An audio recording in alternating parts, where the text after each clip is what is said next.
Hello, ladies and gentlemen. This is Nishant, and welcome to another episode of the Nishant Garg Show.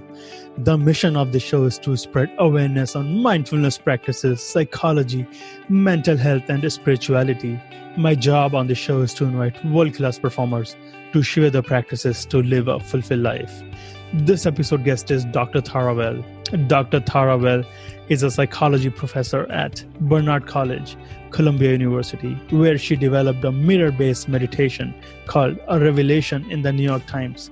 She has taught hundreds of people how to use the mirror to awaken self-compassion, manage emotions, and improve face-to-face communication.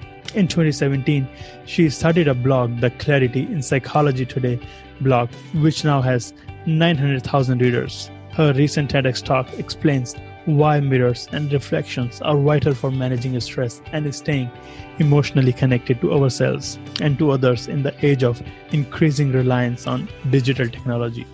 In this episode, Dr. Tara Well goes deeper into explaining mirror meditation, its benefits, and how we use in our everyday life. To learn more, keep listening.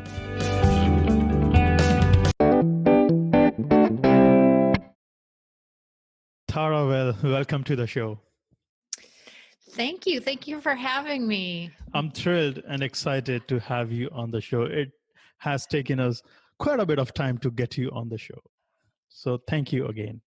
We're both very busy these days. It seems like there's a lot of need for inspiration and new tools to help deal with things. So it's all good. I bet. And I want to start with something very funny. If you are in a social gathering, having a cocktail in your hand, and somebody walks up to you and asks you what you do for a living, how are you going to respond? I tell them I'm a mirror gazing expert. Mirror gazing expert. Tell us more indeed. about that. Well, I mean, some people do turn away thinking that they spotted a narcissist enabler, and other people really they're intrigued, but they're also kind of don't like the idea of looking at themselves in the mirror. And in my work as a psychologist, I studied self-awareness and how we can use the mirror to become more aware of ourselves and more connected with ourselves in a world that is constantly creating distractions and now so much uncertainty, that seeing ourselves and getting comfortable seeing ourselves and checking in with ourselves really has a great deal of benefits to it. If I'm listening to the show and I would be asking Tara, I look into the mirror every single day, then why I need to gaze into a mirror? Well, most people look in the mirror in the morning to do their grooming, shaving, doing their hair, brushing their teeth. And we usually don't look at ourselves any more than for a cursory glance to kind of just check and make sure, we don't have spinach in our teeth or, hair out of place and this and that. And we oftentimes forget to check in with how we're feeling and to just acknowledge that we're there as people, as we would acknowledge a loved one or someone we run into who we know. We oftentimes don't give ourselves that same kind of just kind, polite attention. What does this mirror meditation / gazing practice look like? Well, we follow the principles of mindfulness meditation, which is keeping your attention in the present moment, having an open awareness as you look at yourself, meaning you don't have preconceived ideas about what you think you're going to see or what you expect to find when you look. And then having a kind intention toward yourself. Oftentimes when we look in the mirror, it evokes our criticisms. It usually goes one of two ways. Either we associate mirrors with sort of like excessive vanity or excessive self-criticism. But really the mirror is just reflecting what's going on inside of us. So by sitting in front of a mirror and simply gazing with no goal other than to be present with yourself for 10 minutes or 5 to 10 minutes, maybe more, maybe 20 minutes, it's amazing the types of insights that people get when they are just willing to sit with themselves with no agenda, nothing to do, nothing to fix, no place to get to, but just checking in and just being curious about what they see. What do you see?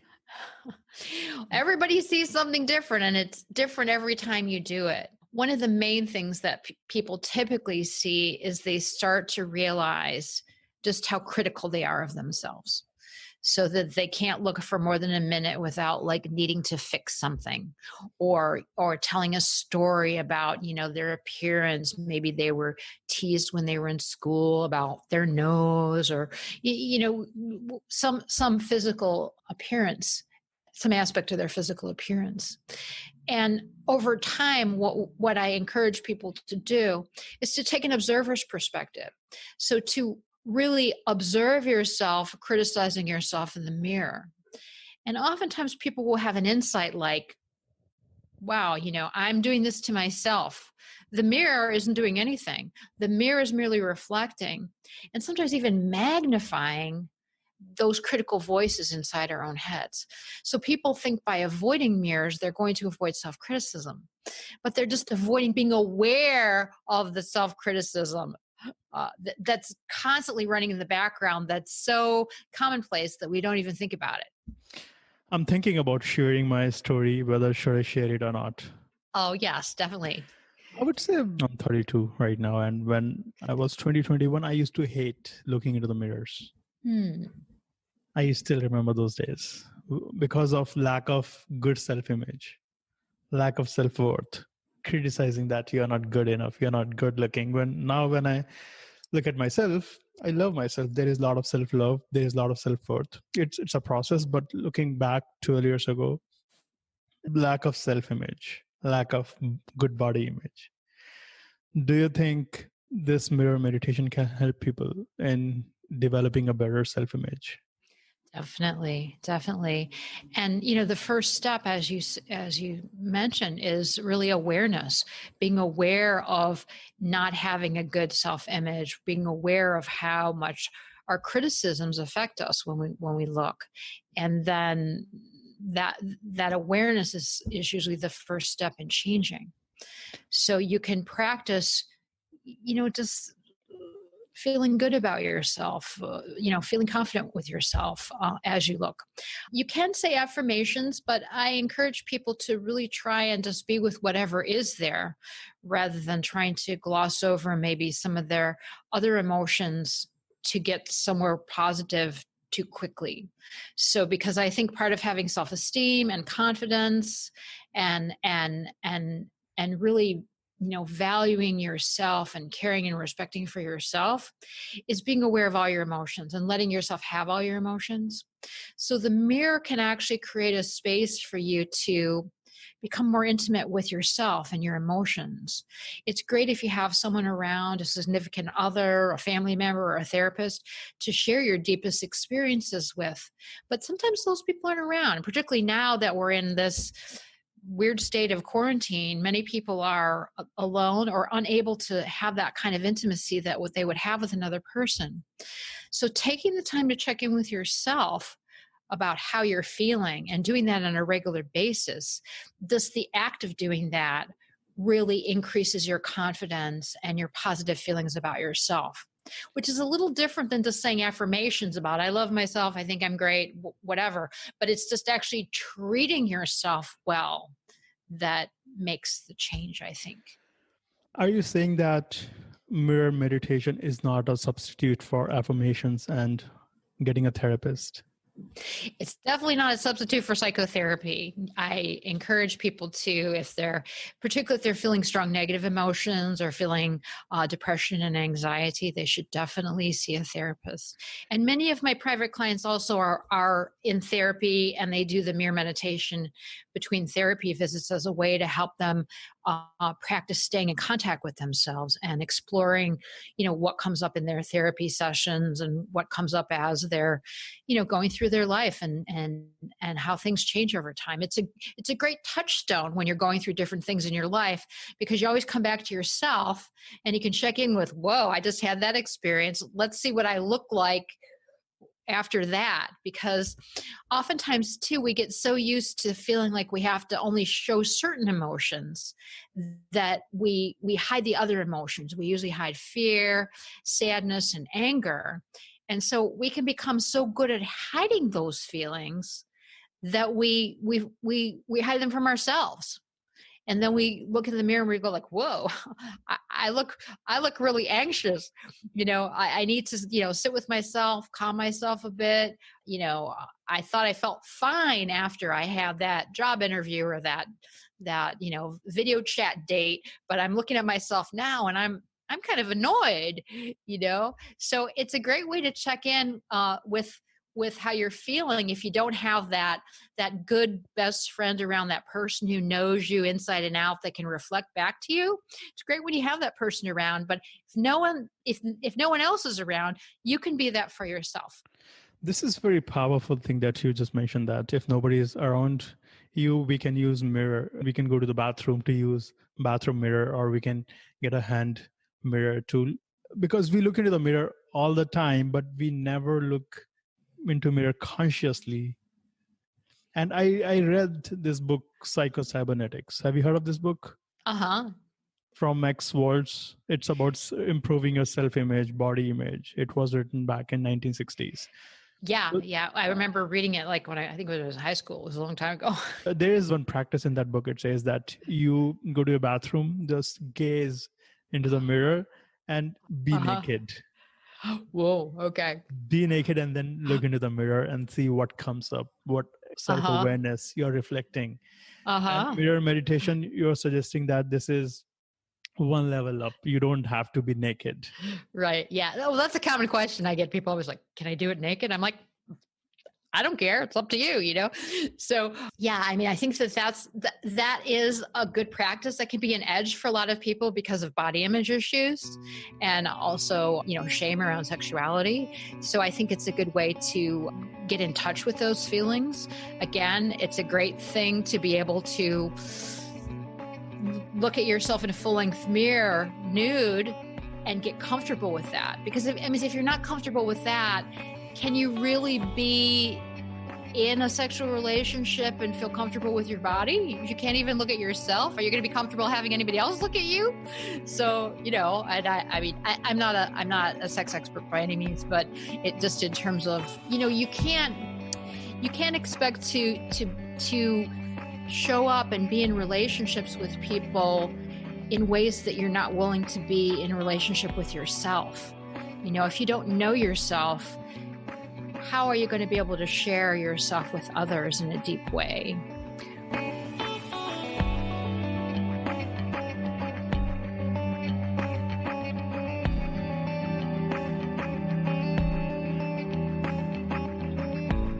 As a listener, I want to ask you, how should I practice mirror meditation? I have got the mirror in my hand. What should I do with the mirror? Well, I recommend first people start by being grounded, like a meditation posture. So you uncross your arms and legs and feel your feet on the ground or, on your meditation cushion. And then also to do some deep breathing. So you really feel into your body, because one of the things that happens when we use mirrors is we self-objectify. We look at ourselves as though we're an object, or we have like an idea about ourselves rather than feeling our physical presence.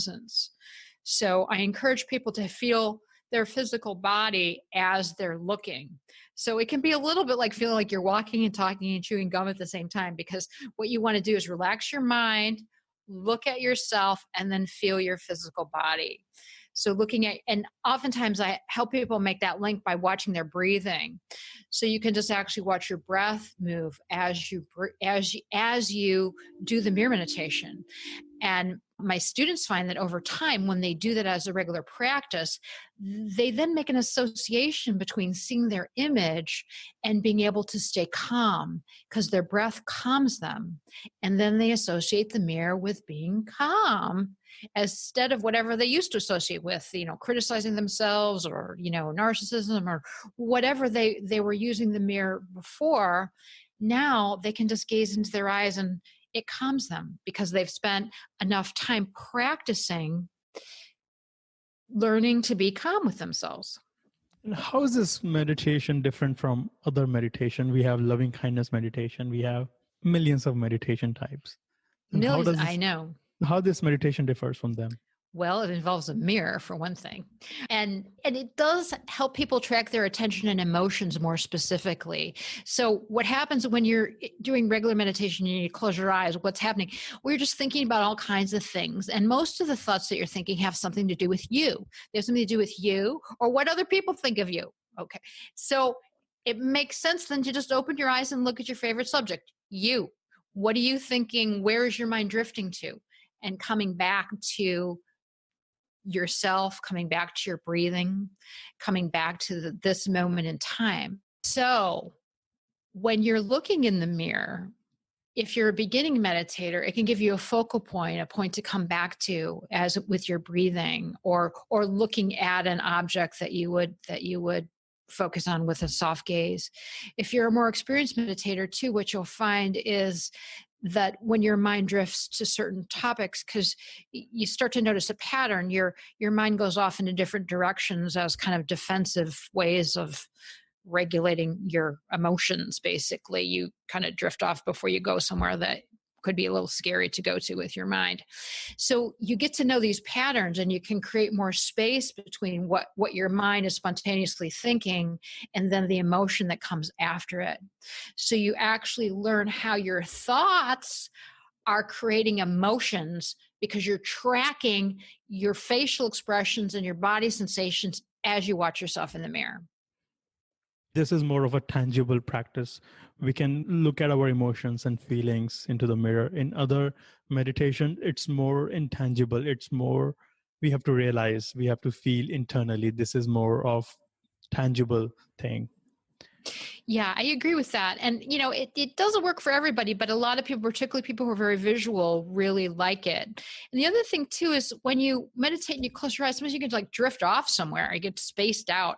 And so by focusing on your body and your breath, you can stay with it. And then you keep coming back to yourself because you're looking but you can be looking and then your mind is going off and then you're like, oh, I'll come back.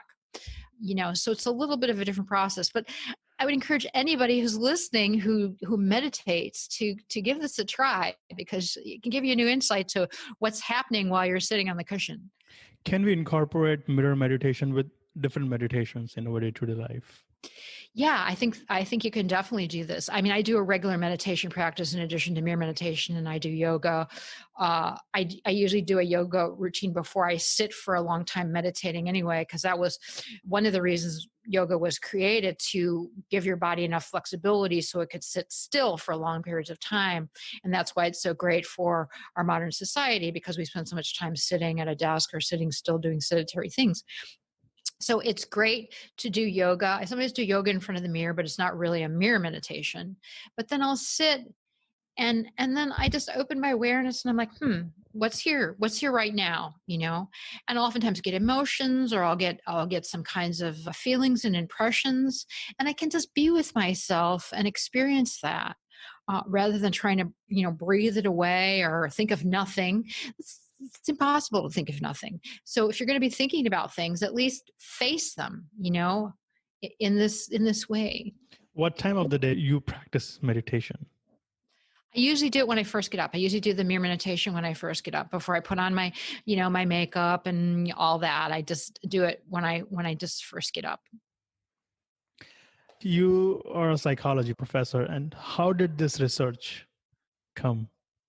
Well, I mean, I was sort of doing this on my own. I have had a yoga and meditation practice for many years, kind of before yoga and meditation was really cool in academics to be doing that kind of stuff. And like 20 years ago, there was no research showing that yoga and meditation had any health benefits. So people just saw it as kind of this weird esoteric practice, things that, very non-scientific.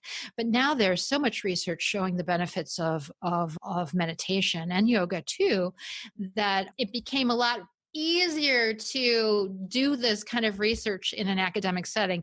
And I also teach meditation in all my classes. So I give students the options of either doing a mirror meditation or a regular meditation, like an eyes closed, mindfulness-based practice. And we do that before every class.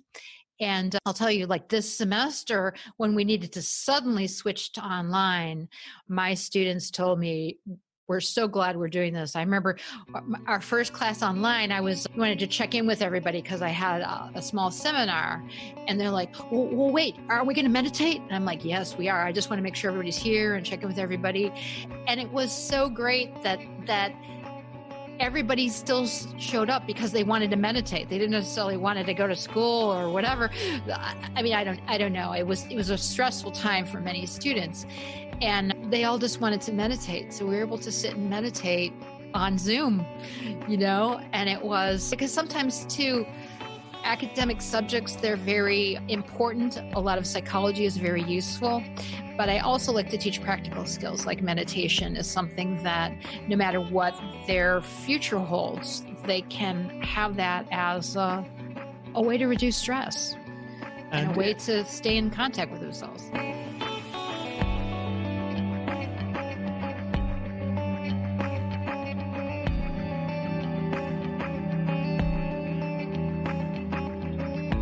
If we have to speak of mirror meditation again, before and after, what have you gained or what have you lost before and after mirror meditation? Before I do an individual one, or just my whole? In your personal life. In my personal life, I think it's taken me a lot longer to get the work out into the world because I think people had a lot of resistance to it and still do to some degree. I make the joke in my TED Talk about, I'm a mirror gazing expert and people think I'm a narcissist enabler. But that's really true. That's really a criticism that I have to disarm quite regularly because people automatically think, oh, well, that's, instead of really thinking about, maybe I could learn something here. I mean, not everyone, but occasionally. And that's kind of a human habit of feeling like if someone introduces something that could really be life-changing, we're like, oh, you're a crazy lady, or something like that. And when it's a new idea. So I think for me, I learned a lot about how difficult it is to get new ideas out into the world and how tenacious you have to be about it when you first start, and to keep believing in yourself and to know that it works. I mean, that was the thing, like for every person who laughed at me or made fun of what I was doing, immediately another person would be sending me an email. I tried that mirror meditation thing. It was so cool. I learned this and this and this. I'm going to tell all these people about it. So it was this back and forth of, is this nuts? Like I would think is this nuts? And then someone would go, this is amazing. I'm like, oh, that's right. It's amazing. And then someone else would be like, what are you, crazy? And I'd be like, maybe I am crazy. And then someone else would say, it's great. So I think for me, I learned that to have more confidence in myself and my ideas and to really be able to endure a bit of criticism to put something forward that can be useful to people. And also just the idea that I can rely on myself through the mirror meditation. And then I also have to have that reality check with other people. So it's very important to have that balance. So my life is not about me looking at myself in the mirror and thinking I'm wonderful and thinking I'm great, and that's my whole life. It's something I do to check in with myself. And it actually helps me to be better, I think, as a teacher and in my relationships, because I'm more aware of myself. And I don't rely on other people always for, like these little things that go wrong or when I need to check in with myself. I have that as a skill too. So I have lots of different skills in my toolbox to help me relate to myself and to other people. What other tools do you have in your toolbox? Well, we do video journaling too. Video journaling. What is that? Video journaling is when you make a video. I've been doing this for 7 years, actually.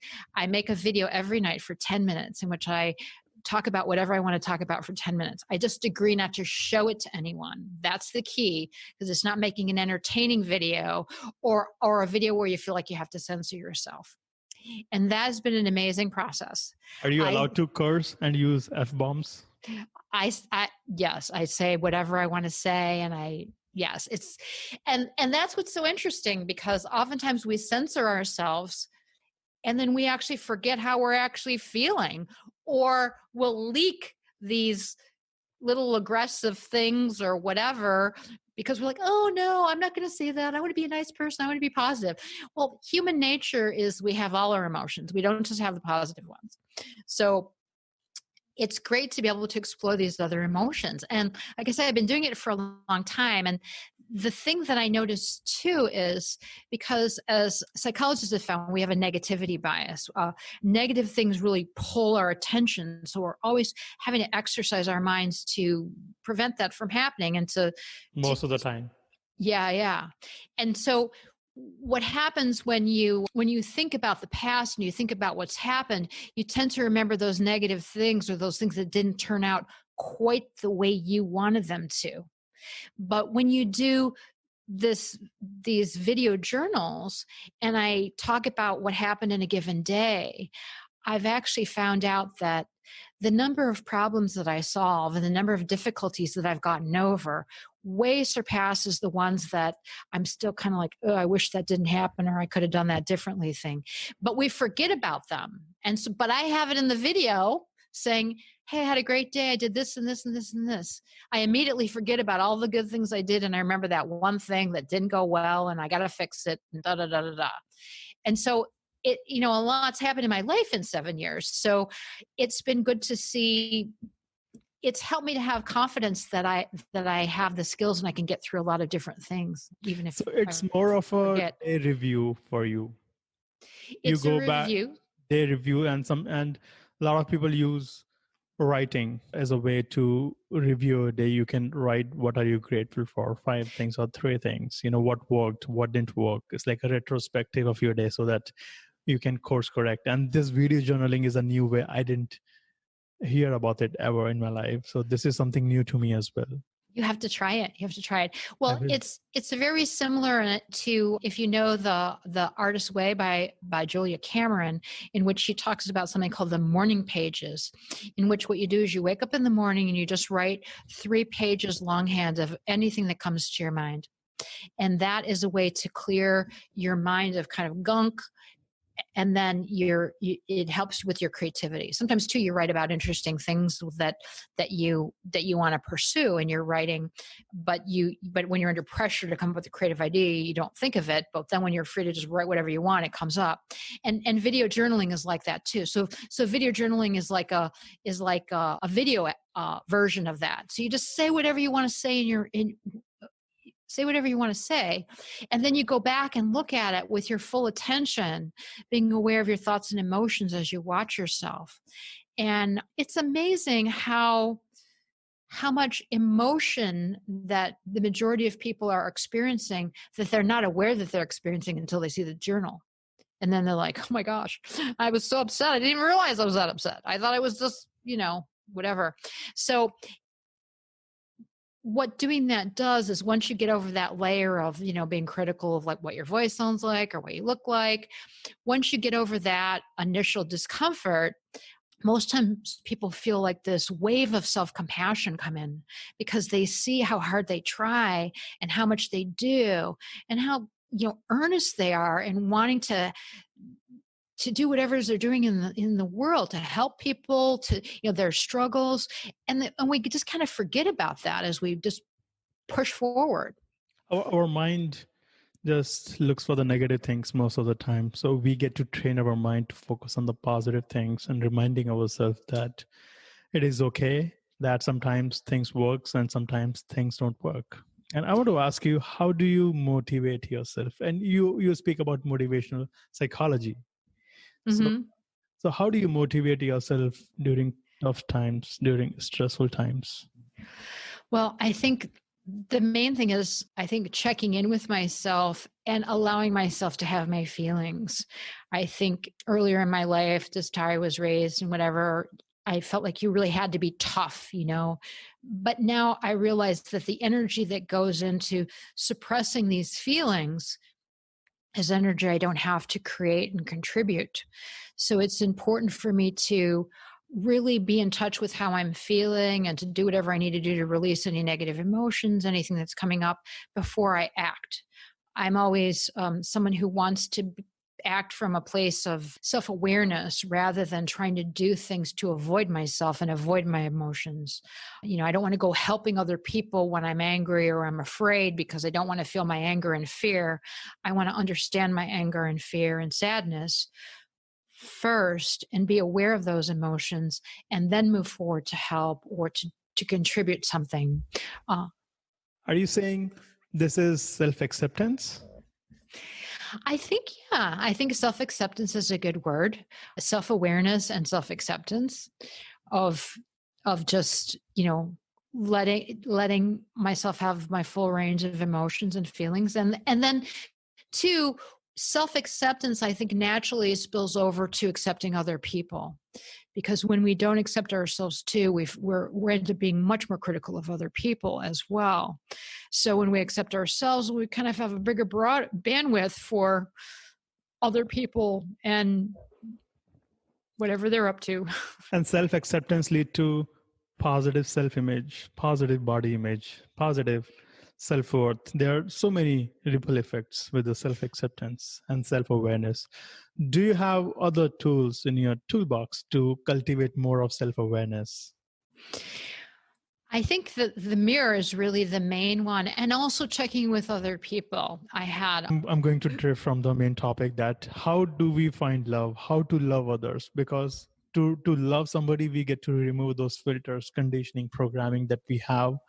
Our old past conditioning, we all have those beliefs installed since the time we were born. So when we let go of all those past negative beliefs, then we can really learn to love somebody. Yeah. Well, I think one of the keys is vulnerability. I think too, at least for women, and I think probably men too, we kind of learn that we're supposed to attract people. We're supposed to do all these things to attract people and keep them interested and, be exciting, But in reality, one of the things that you want to, so I tend to think that we should shift our focus to thinking about, what can I do to see if this person is compatible with me, rather than how can I get this person to, think I'm great, right? And one of the ways that we can judge compatibility rather than just attraction is by being vulnerable. So by sharing something vulnerable with somebody that's a perspective, within, the rules of dating, in the sense of not wanting to be so disclosing when you first meet somebody. But if all you want to do is keep this person interested in you, I don't think that that's a good thing. I think it's more, can I reveal more of myself to this person, and will they still like me? And to actually do that early in the process before you get too involved with somebody, and then you feel like the person doesn't really know you. And then suddenly, wow, they say you completely changed, or you think they've completely changed because, you were wanting to keep that attraction going. So you were hiding these other aspects. So to really to talk about maybe what you're afraid of, to talk about something that made you sad in your life, talk about, something that happened that, made you, feel something other than happy and exciting. These principles can be applied in not just in dating life, it can be applied in different parts of life. And I think we can ask for permission, because sometimes if we keep throwing away all the negative energies, we can come across as a whiner. Yeah, I agree. I mean, I think too, in any conversation, you want to have a good balance of topics that you're talking about, because I think now in particular it's very easy to talk about the latest crises or the latest news thing and kind of commiserate about how bad things are, and that's one way of people feeling a bond, but that's kind of not as helpful as and maybe just giving people feedback and saying, we're talking about this and I'm just getting more stressed out and I just want to relax. Things that we can discuss with people, we can use mirror meditation and we can do video journaling. Exactly. Well, that's it too, because you're able to talk about anything you wanted to yourself, and then you judge the level of intimacy that you have with other people. and the level of intimacy you want to have with other people.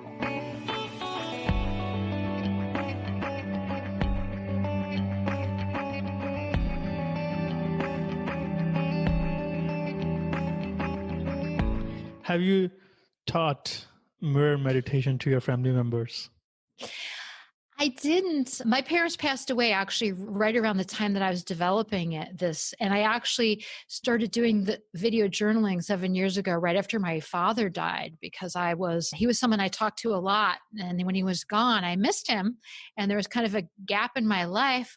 And so I decided to do the video journaling to check in with myself as I was going through that grief process, actually. So I didn't get a chance to show my family members, but I show it to all my students, and certainly anyone who's close to me has had to try it. I make all my friends and everyone who's close to me, they have to at least try it. Can you please give us some demo? Yeah. So hold on. Can I go get the mirror? Yes. It's like right around the corner. Okay. So you can use a video camera to look at yourself in the mirror, or you can use just a little hand mirror. And what we do basically is a progressive, I won't do the whole thing for you, but what we would do initially is just to sit in front of the mirror, arms and legs uncrossed, and then tune into the breath. So you're doing like a 3-part breathing, expanding your belly, rib cage, and collarbones, and then contracting your collarbones, rib cage, and belly. And I might ask people to close their eyes and just do a progressive relaxation, especially if we're just doing a shorter version of it, to relax the muscles in your face. So we find when we're communicating with others, our faces can kind of get tense. So it's about relaxing the muscles behind your neck and the front of your throat, relaxing your jaw, gently parting your teeth, relaxing your lips and your tongue, relaxing your cheeks, the muscles behind your eyes, the muscles between your eyebrows and your forehead, relaxing your scalp and your chin and your hair and your teeth, and just gently relaxing. Or you can imagine like your face is being pelted by water in the shower or in a waterfall. And your face is just really relaxed. And then you just gently open your eyes and begin to gaze at yourself, noticing any first thoughts when you first see yourself. Sometimes people feel a sense of shock, or sometimes they can feel shame or a strong reaction oftentimes to first looking at themselves when they're looking at themselves from this awareness state. It can be very powerful, and it's important to be really compassionate when you look. A lot of emotions can arise when people might do this activity. A lot of emotions arise, and I encourage people, if you feel like you're going out of the range of emotions that you want to deal with, stop doing it and go see a licensed therapist. So it's not a substitute for psychotherapy, but it's a practice that can help increase self-awareness and teach you to calm yourself as you look. This is a great disclaimer that we can talk about, that if somebody is going through mental health problem, please seek mental health professional. This practice can help, but it may not be the substitute. Right. And especially if you find that looking at yourself in the mirror is evoking very strong negative feelings, don't do it. Just call somebody. I want to ask you that, is there any conversation from your life, any conversation, maybe one or more than one conversation, that has made the most impact in your life? I was trying to think. There's been a lot of them, but I don't. Oh, well, one thing that I think I talk about this in my book that I'm writing is one of the reasons why I've got interested in this too is I remember going to see a Gestalt therapist when I was in graduate school. And if you don't know Gestalt therapy, it's like kind of this, it's very confrontational form of therapy. And I remember going in and telling my whole story at that time. I had like most, I think a lot of young people, you have the story about everything that your parents did to you, and now you're so screwed up because your parents did this and this and this to you. And so I told my whole story, and I go, and now I'm devastated. And the therapist looked at me and she goes, "Oh yeah? You don't look devastated to me." And I was like, whoa, because that was before I hadn't really met anyone from New York, because I grew up in the Midwest. And that was like one of the first people who was really honest with me, like brutally honest with me about how I was showing up and how that was like I wasn't, there was a disconnect between how I thought I was showing up and how I was. And that, in my work with people, that seems to be true for most people. And it's just a question of how willing you are to take a look at yourself and really face yourself in terms of the ways that you're not being honest with yourself. We always talk about, there's all these manipulative people and the narcissist is so manipulative and they're doing all these terrible things. But in many cases, we're not being honest with ourselves, both with our relationship with ourselves and our relationship with other people. We are honest liars. Yeah, that's interesting.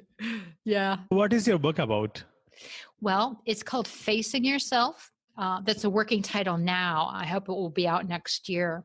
And it's really looking at the psychology of mirrors and reflections. So there's 3 parts to it. One part is looking at navigating self-awareness. And a second part is looking at using the mirror and the research on emotion regulation and how important reflections are as we regulate our emotions. And the third part is on connections and both how we're seen by others, which is where I'm going to tell some of those stories, and then also how we're seen by others, and then how we see others.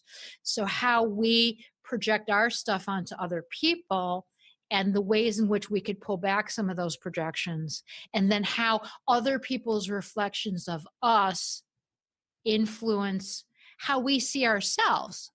That is the main thing.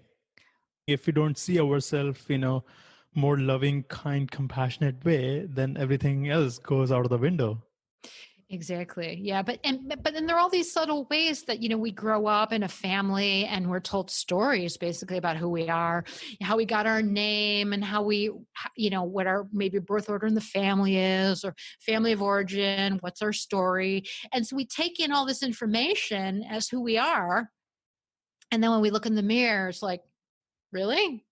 Not oftentimes sure.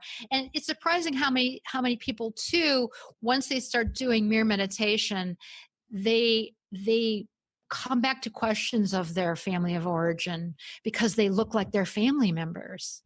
And that's part of who they are that they don't see when they're just out in the world.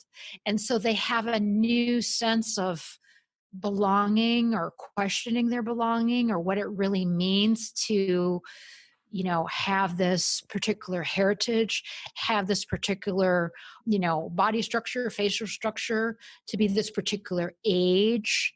We have a whole bunch of stories about that and a whole bunch of stuff around it that we get to confront when we face ourselves in the mirror. Now that you have done so many things in your life, mirror meditation, different kinds of meditation, yoga, teaching to a student, teaching psychology, writing a book, I want to ask you what kind of a relationship you have developed with yourself now?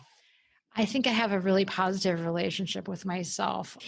As a writer, you spend a lot of time in solitude. You can't write a book as in a group. You can't write a book at a party. You can't write a book in an open office space. Thank God. So you got to be quarantined. Exactly. So for me, this isn't that huge of a stretch. So I think being able to be with myself, and then really when I show up with other people, I think I have a lot more to offer in terms of because I know myself, that I have a lot more to offer others. And I think that's the main thing, and also the self-acceptance that comes from being able to make mistakes. That has just been huge for me, because I think that is the biggest thing that keeps people from doing what they want to do in life. They're worried they're going to make a mistake, or they're going to fail, or something bad's going to happen. Something bad's going to happen. You're going to make a mistake no matter what. So you might as well go for what you want, because that's really how we learn and grow. And so that's really key too, to not beating yourself up when you say something you wish you wouldn't have said, or you make a decision that probably wasn't a good one, or that you can come back And you can come back to the mirror and just be like, I'm not going to let myself get so out of the range where I hate myself and I'm berating myself. If I do something that I wish I wouldn't have done, I can go to the mirror right away and check in with myself and come back to self-acceptance. Using a little bit of negative emotion to drive ourselves. If negative emotion overwhelms us, it becomes very daunting. It becomes very hating to ourselves. It's not good. So a little bit of negative emotion can be good for our life. And before I ask you my last question, I want to ask you, what are you most proud of in your life? I would say, what I'm doing now, and this, I would say the ability to have taken everything I've learned and put it into something that will help other people, that won't just end with me doing it and thinking it's great, but can actually something that can outlive me. I think that's one of the main things that we all want. We want to have something that will go beyond us, that will be helpful to other people and contribute something positive to the world. Love it. And where can people find you online? You can find me online at mirrormeditation.com. I have a 7-day challenge that people can sign up for, in which they get 7 free lessons to help them start their mirror meditation practice. I'm also going to be doing some webinars online. One of the big topics that comes up in my book and that I've been researching is self-consciousness and how we navigate that. And because we're all spending more time on Zoom and doing video chats, people are struggling with navigating self-consciousness and self-awareness. So I'm going to be offering people some tips on how to make the most of their video conferencing experiences or video chats, and also to show up authentically and to not be too spooked by looking at themselves in the mirror or in the camera, which is a common issue for people, I think. Well, Tara, thank you so much for being on the show. It was lovely, fun, and amazing conversation. Thank you so much, Nishant. Thank you.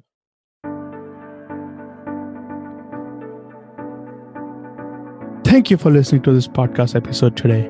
I hope you learned from this episode that you can apply in your life. If you did enjoy this, please subscribe to the podcast, The Nishant Garg Show, on Apple Podcast.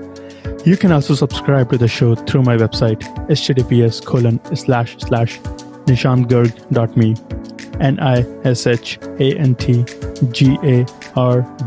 NISHANTGARG.me. You can also share this podcast with your family and friends or whoever want to feel fulfilled. And thank you so much again.